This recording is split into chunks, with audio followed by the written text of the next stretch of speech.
Baraya-baraya kita bikin gulai daun singkong yuk.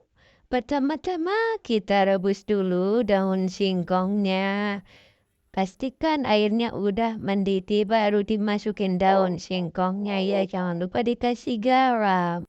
Rebus selama 15 menit biar empuk. Kita tutup aja dulu. Bis gitu bahan-bahan yang lainnya sudah masak yuk tulis ya.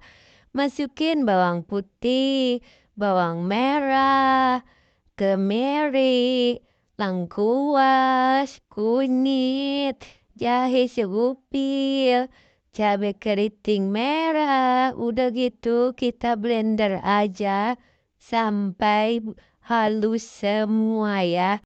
Angkat daun singkongnya lalu kita rendam dengan air suci. Itu diperas, kalau udah diperas kita potong-potong kecil aja. Daun singkongnya kayak gini. Kita balikin lagi, kita potong-potong aja kecil kayak gini biar nanti gampang makannya. Kongsreng dari Medan sampai garing.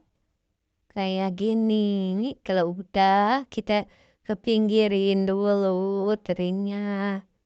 Udah gitu baru masukin bumbu yang tadi udah kita blender, kita kongsreng sambil diaduk sama terinya sampai minyaknya keluar kayak gini ya. Kalau udah kayak gini, kita masukin daun salam, daun jeruk, kongsreng lagi sebentar, masukin juga serai, lalu dikongsreng sampai wanginya keluar, baru kita masukin air, diaduk.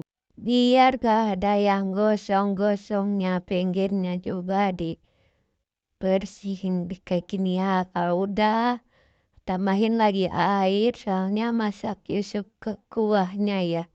Tambahin gula, penyedap, micin. Tunggu aja sampai mengguplak, baru kita masukin daun singkongnya.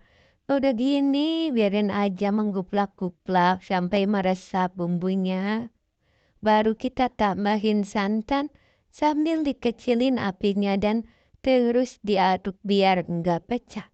Kalau udah kayak gini, tinggal kita sajiin aja ke mangkuk kesayangan masak yuk. Siapin ikan asin, nasi panas, sama sambal. Aduh, serehnya kita ambil dulu.